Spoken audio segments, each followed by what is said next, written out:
The Kid from Brooklyn. Part 1. The Kid. They say he died alone. But long before the brownstone, the ashtray, the dusty silence, he was just a kid. Brooklyn, 1931, President Street. Everything smelled like coal smoke and old bread. The buildings leaned in close, like they had secrets to whisper. And in between them ran a wiry kid with scraped knees, a too large jacket, and a look in his eyes that was too old for his face. Salvatore Russo was born poor, but not pathetic. His father worked the docks. Longshoreman, busted fingers, quiet pride. His mother hemmed dresses for rich women in Manhattan and came home smelling like perfume she'd never wear. They had 4 kids, 1 working toilet and 3 working pairs of shoes. Sal, being the second oldest, learned fast how to listen when his mother yelled and when she didn't. The quiet was worse. Quiet meant someone had to figure something out. School? Sal went, didn't care for it, too slow. Teachers talked too long, repeated themselves. He learned quicker from watching, from people. There was a butcher named Lou. Big belly, red apron, mean hands. He gave credit to some families, charged double to others. Sal watched who got the nod and who got the stink eye. It wasn't about money. It was about fear, favor, and who your uncle was. By 10, he figured that out. By 11, he was testing it. One afternoon, he told Lou, "My Uncle Tony said you'd hook us up." Sal didn't have an Uncle Tony. Lou gave him a discount anyway.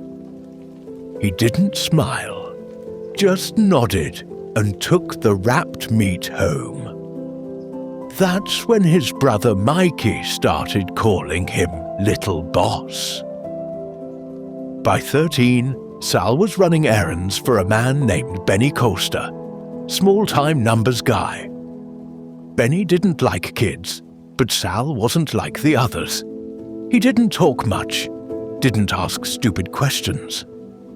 He ran the bag from the candy shop to the back of the pool hall and came back without ever looking inside. One day, Benny tested him, slipped in a $10 bill too many. Sal brought it back. Benny stared at him for a long time, said nothing, just reached into a drawer and handed him a nickel and a pack of gum. That was a fortune to a kid like Sal. Later that year, Sal got into his first real fight. Not schoolyard stuff, real. A kid from 3rd Avenue tried to steal from Benny's drop spot. Sal saw it, followed him, cornered him behind a laundromat. Didn't shout, didn't posture, just broke the kid's nose with a brick. Benny didn't even say thank you, just started giving Sal better jobs. That was enough. At 15, he was deep in the numbers game. Knew who bet on what, who was behind, who was bad for it. He learned discretion. Learned how to look like you weren't listening when you were. Learned how to carry a blade without ever using it. That same year, a cop grabbed him outside a corner store. Said he was trespassing. Sal didn't flinch, didn't speak, didn't even blink. They threw him in the holding cell for the night. Benny bailed him out in the morning. No lecture, just a ride back in silence. That week, Sal got promoted, started handling envelopes, started seeing who paid who, started understanding that in Brooklyn, money moved because fear moved, and fear, that came from silence, from memory, from someone who didn't need to raise his voice to raise a room's blood pressure. That's who Sal was becoming. Not a thug, not a brawler, not a loudmouth, a presence, a kid who didn't bark, just bit. Part 2. The Teeth Under the Suit. Sal was 17 when he saw his first body get zipped up.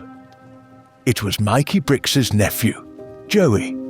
Got too mouthy at a sit-down, called a captain a rat with teeth. Sal was the one who had to clean up the mess. Not because he did it, but because he didn't flinch. That night, Mikey looked at him and said, "You're not afraid of blood, huh?" Sal didn't answer, just handed over the guy's ring. The next few years were a blur of cash, codes, and cold eyes. He learned how to smile in public and frown in silence, how to make a guy feel safe before you broke his nose, how to count stacks without letting your hands shake. He didn't like violence. That's what made him dangerous. He didn't need it. He'd rather a man owe him than fear him. But if fear was what was available, he made sure it was permanent. There was a guy named Louis Romano, a loan shark who kept skimming off the top. Everyone knew, no one acted. Sal waited 2 months, gathered numbers, names, faces. Then, in a sit-down, he said, "Lou's dirty. I got the paper. I got the tape. I got the guy who took it." No one spoke, not even Mikey. The next day, Lou was gone. No funeral, no goodbye. Just a locked apartment and a silence that stayed in the room. From then on, the captains looked at Sal different. Not like a kid. Like a problem you couldn't afford to ignore. He wasn't flashy, he wasn't loud, but he remembered everything. He knew who came late, who paid in singles, who laughed at the wrong time. He filed those things away, like receipts. He got his first crew at 19, 5 guys, all older than him. He didn't try to win them over with speeches. He led with results. Jobs went clean. Cops got paid. No one skimmed. No one talked back. There was one guy, Danny Lupetti, who tried. Thought he could be cute, maybe tested the kid. Danny went missing one night after poker. Not killed, just gone. Word was Sal paid off his parole officer, put him on a bus to Arizona, told him if he ever came back, he'd be returned in a box. Sal never confirmed it, just said, "He's somewhere warm. That's all that matters." He learned to read a room like scripture. He knew when someone was going to crack by the way they sipped water. He could tell if a man had a gun just by how he sat down. At 20, Mikey Brix started bringing him to meetings. Didn't introduce him as muscle. Didn't say, "My guy." He just walked in, and Sal was there, standing in the back, silent. Everyone noticed, and everyone watched what they said. Sal had 3 crews under him. He ran gambling spots in Flatbush, a nightclub in Manhattan, and a warehouse out in Coney. He wore better suits now, tailored, no jewelry, just dark wool, good stitching, clean shoes. That was his style. You never saw him coming. You never heard him leave. He once told a guy, "People who yell usually don't shoot. You should remember that." His first real test came with Frankie Grasso. Frankie was loud, sloppy, too much coke, too many girls, too many stories. He insulted Sal at a party, called him an errand boy in a big boy's suit. Everyone laughed. Sal didn't. He waited 2 weeks. Then one night, Frankie was pulled over in Bay Ridge. The cops found nothing. He went home, opened his fridge. There was a note inside, "You owe me an apology. You got 1 day." Frankie disappeared that night. No one knew where. All they knew was Sal never mentioned it again. And neither did anyone else. That was the beginning. Not of fear, but precision. Sal wasn't just respected now. He was studied. He wasn't unpredictable. He was perfectly predictable. That's what scared people. You knew what crossed the line. You just didn't know how close you were to it. Part 3. The Boss Without the Title. Sal never asked for promotion. He didn't have to. By 23, he was running half of Mikey Brix's operation. On paper, he was still an advisor. But if you followed the money, the routes, the contracts, the bribes, they all had his fingerprints on them. He had a gift. He made chaos feel like order. Numbers matched. Cops stayed bought. Crews stayed quiet. And when they didn't, he didn't shout, didn't threaten. He just disappeared for a few hours. And when he came back, the problem was handled. He started hosting the Monday night sit-downs in the back of Vincent's on 2nd Street. The captains would talk, joke, drink, but when Sal spoke, they listened. Not because he demanded it, but because they knew he already had a plan. There was a night in 55. Something big. One of the Jersey guys, Richie Capelli, tried muscling into Red Hook, claimed Mikey's turf was underused. Mikey wanted to go to war. Sal said, "Give me 2 days." He didn't take a gun. Took a briefcase. Met with Richie at a diner at 3 a.m. No entourage, no muscle. Just pie and coffee. When he came back, Red Hook was still theirs. Richie never brought it up again. Years later, someone asked what he said in that diner. Sal just replied, "I told him the truth and the numbers." That was the thing about Sal. He could weaponize facts like other men used switchblades. By the late 50s, Mikey was spending more time in Florida. Golf, doctor's vacation. Sal was the one they called. Sal was the one who solved. Sal was the one who remembered who owed what, who lied, who paid twice. When Mikey finally got indicted in 61, tax evasion, nothing serious, he named Sal his interim business manager. Interim, right. From that day forward, if you wanted to move trucks through Brooklyn, run a book, get a license fast-tracked, or keep your club open past midnight, you dealt with Sal. He didn't change when the money got bigger. Still wore the same grey suits. Still ate alone. Still didn't own a car. He got driven, not chauffeured. Driven, there's a difference. He'd show up, quiet as weather. Watch a meeting unfold like it was theatre. Say 3 sentences, then leave. And everyone would spend the next week trying to figure out which one of those 3 sentences was a warning.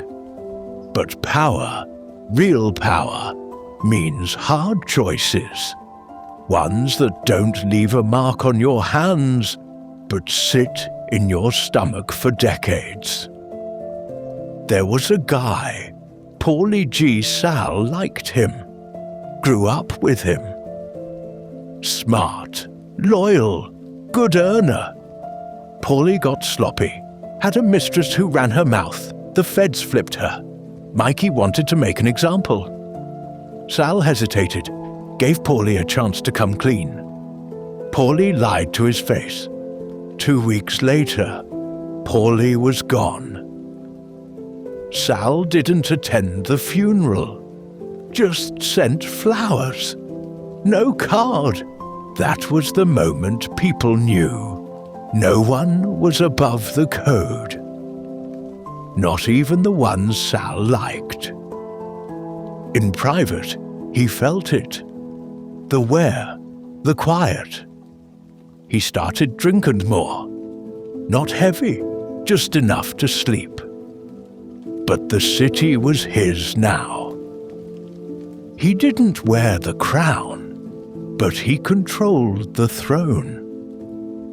People stopped calling him Little Boss.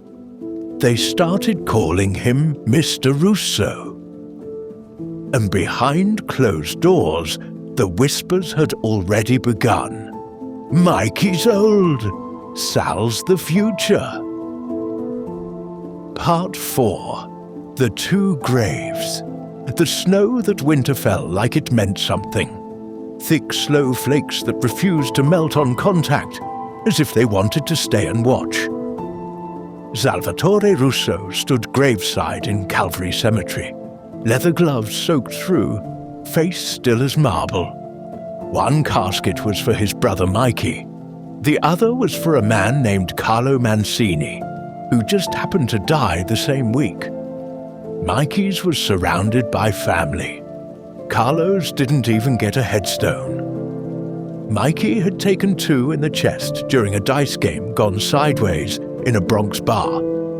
Sal knew the shooting wasn't random. Carlo's crew ran that block.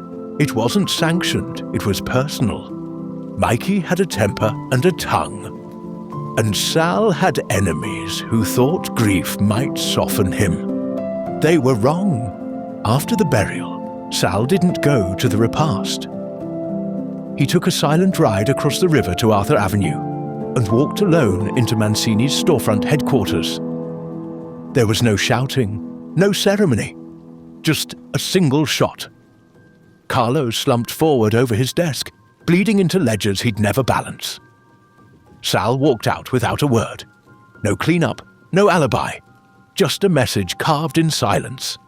No one touched family. But the message didn't end with blood. Over the next week, Sal summoned every captain in the borough, one by one.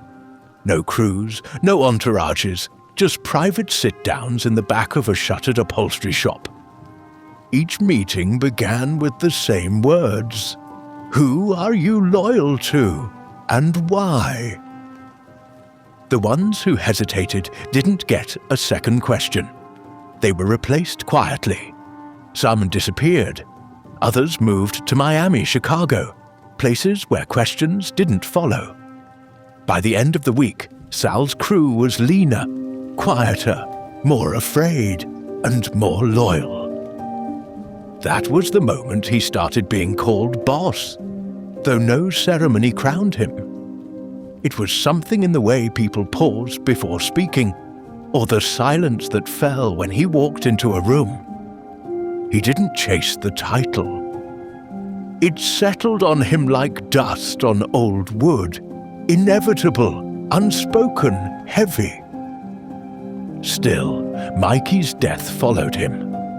Not in nightmares, Sal didn't have those, but in empty moments, like when he'd pass Mikey's favorite lunch spot and instinctively check the time, or when he'd hear a dumb joke and think, Mikey would have liked that, then remember. One night, he found himself staring at the photo on his mother's dresser. Mikey and Sal, age 6 and 8, arms locked, faces dirty from stickball. He didn't cry, just sat there for a long time, fingers grazing the edge of the frame like it might tell him something. He buried 2 that week, his brother and the part of himself that believed anyone was untouchable. From then on, every decision Sal made was transactional, tactical. Sentimentalism was for suckers, and suckers got buried. He had learned what all survivors learn. A king doesn't mourn out loud. He bleeds behind the curtain, wipes the blade, and seats himself on a throne built from debts paid in full. Part 5. She wasn't supposed to matter. Her name was Eva, worked at a bookstore near Delancey, wore her hair tied back with a ribbon, always had ink on her fingers. Sal met her by accident, literally. Bumped into her on a rainy day while coming out of a tailor's. She dropped her bag. He picked it up. She said thanks. He said nothing, but he remembered her. He went back the next week, bought a book he'd never read, came back the week after. And again, she started remembering him too. She didn't know who he was, didn't care. Called him Sal, not Mr. Russo, just Sal.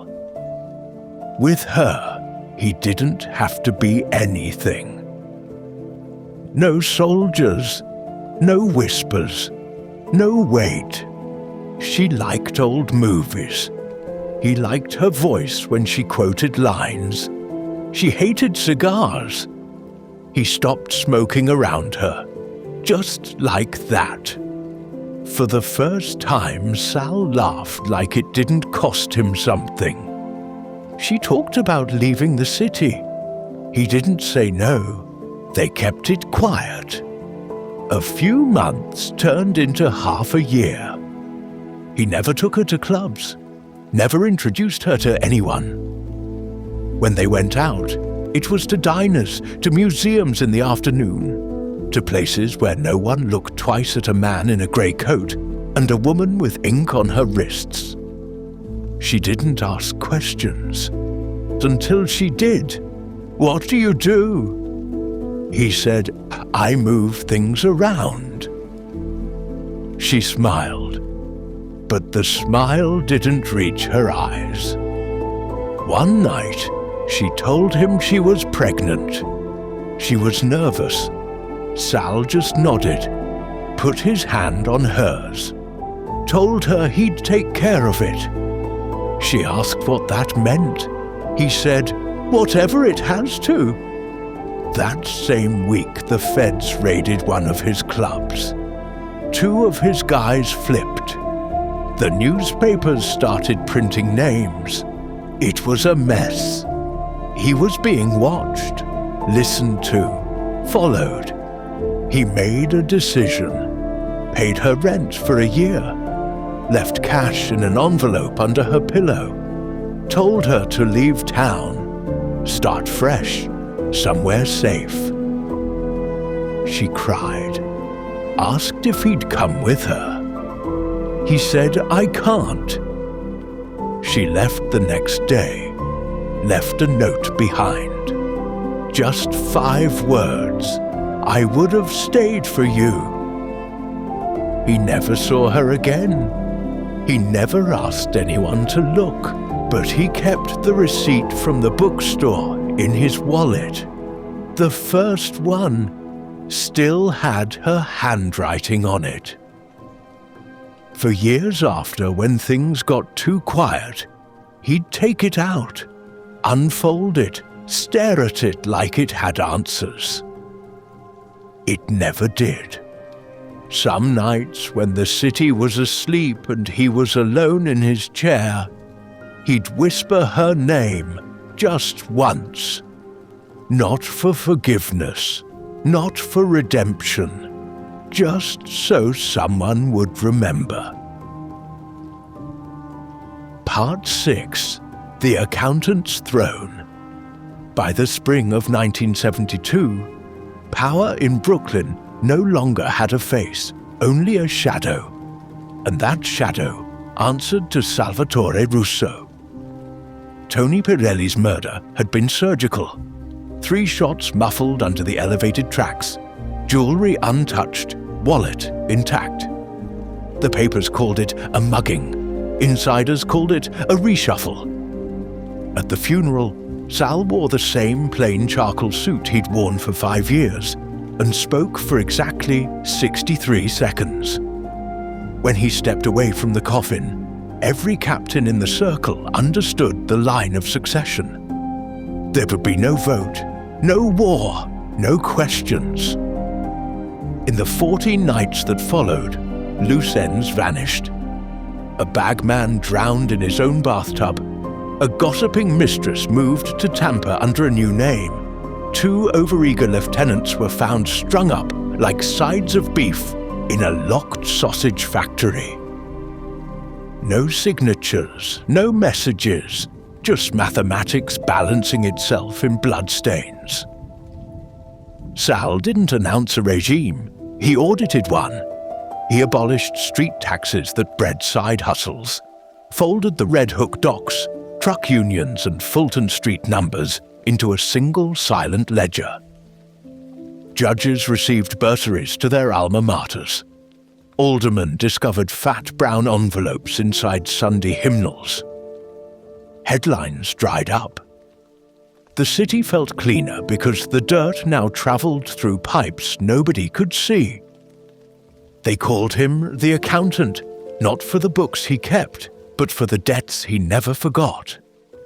He memorized insults the way other men memorize prayers, and he could quote a balance sheet like scripture. Tommy Greco, $18,200 behind, smiles too wide. Lou Sarcone pays early, eyes his boss's seat. Detective Fallon, broke, alcoholic, useful till 1976. He moved into a brownstone on Carroll Street. High ceilings, red brick, a grand piano no one ever touched. No photographs, no dog, no ticking clocks. He hated anything that reminded him time was passing. The silence was so deep, you could hear dust settle on the mahogany. Nightly ritual. Lights low, single pour of Lagavulin. Sinatra's angel eyes scratching on the turntable. On the coffee table lay a black leather notebook, not the criminal ledger. This one listed only regrets. Each page a name, a date, and a single-line epitaph, written in a precise accountant's hand. Eva Veach, June 1966, left for her own good. Paulie G, November 1959, lied with open eyes, and halfway down a fresh sheet, underlined twice in red, the boy unknown. Some nights he would stare at that entry until sunrise, trying to add figures that refused to reconcile. All the insulation he'd engineered, layers of soldiers, layers of lawyers, layers of fear, could not muffle that single deficit. During sit-downs, his composure was legendary. A captain once slammed a fist on the table. Sal merely straightened his cuff, and the room went arctic. Afterwards, the captain apologized, publicly, trembling, sober.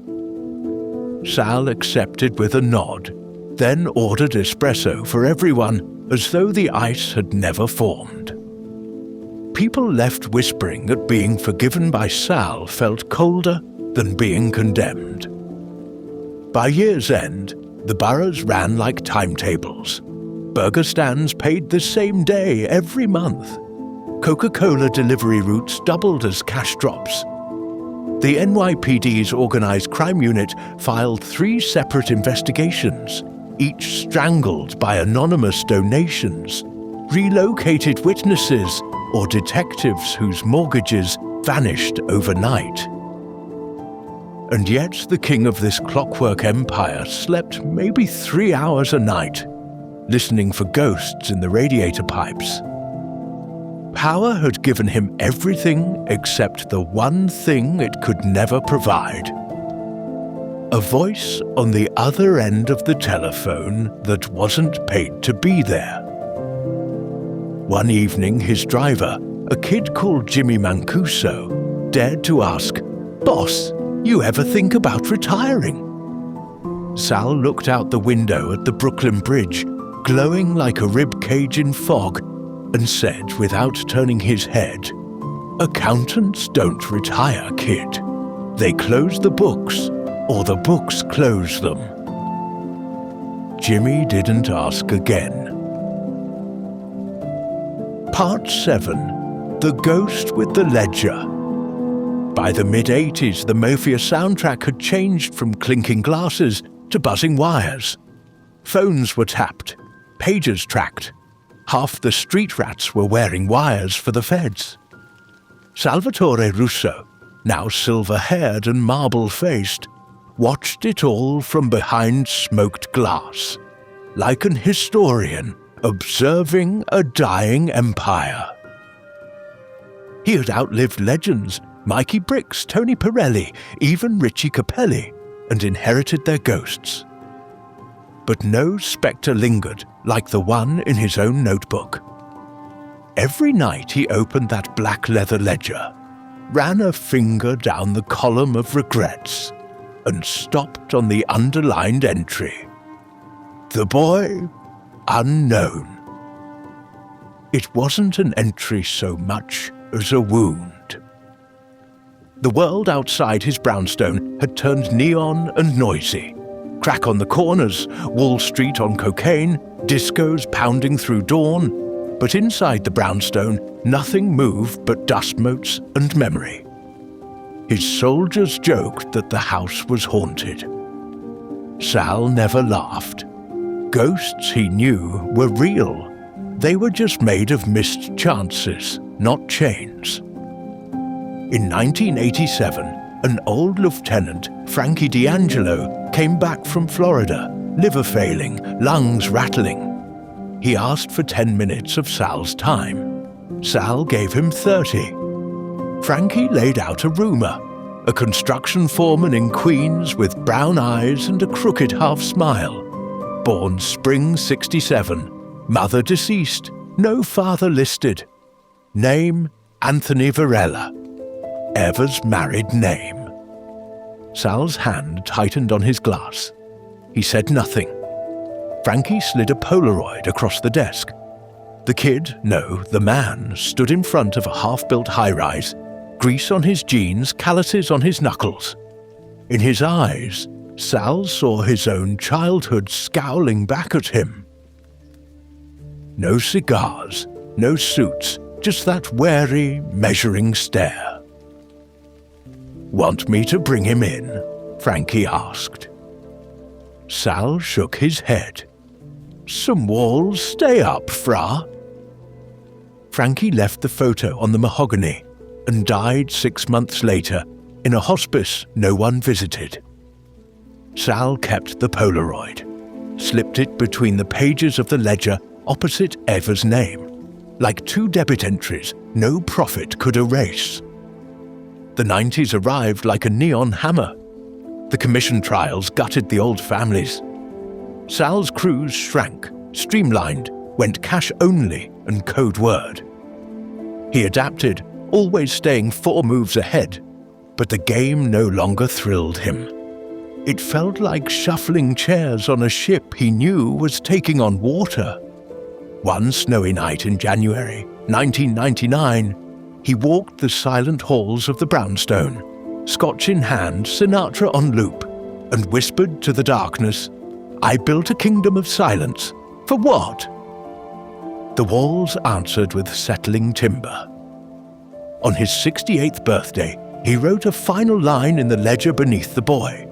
Unknown, profit 0, cost everything.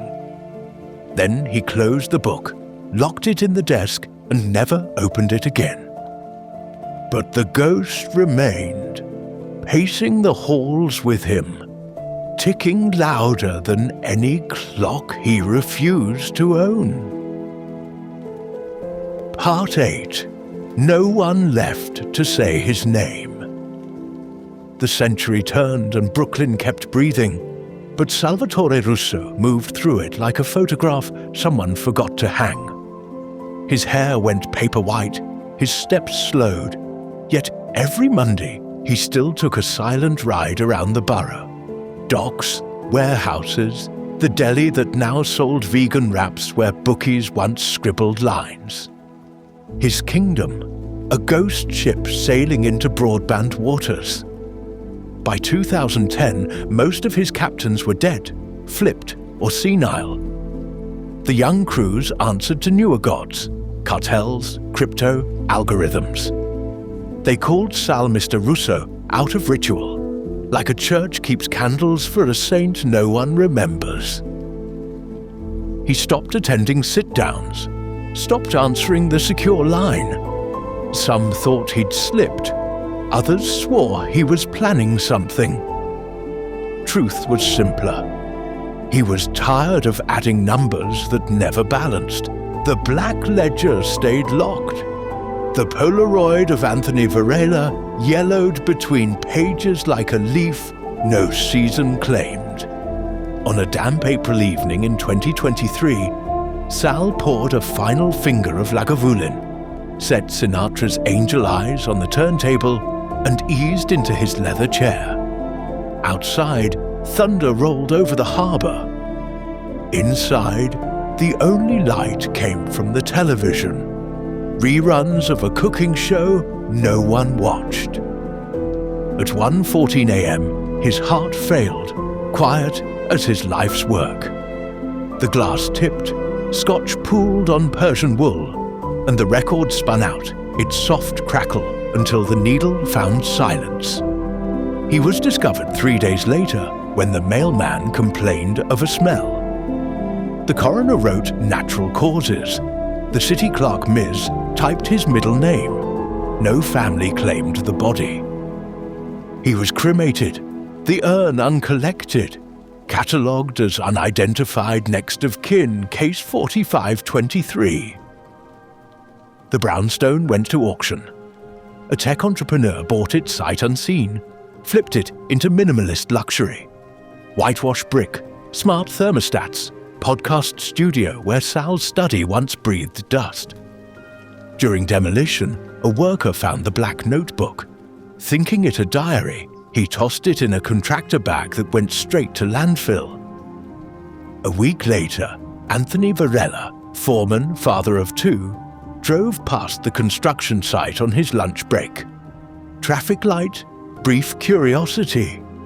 Used to be an old guy living there, a co-worker said.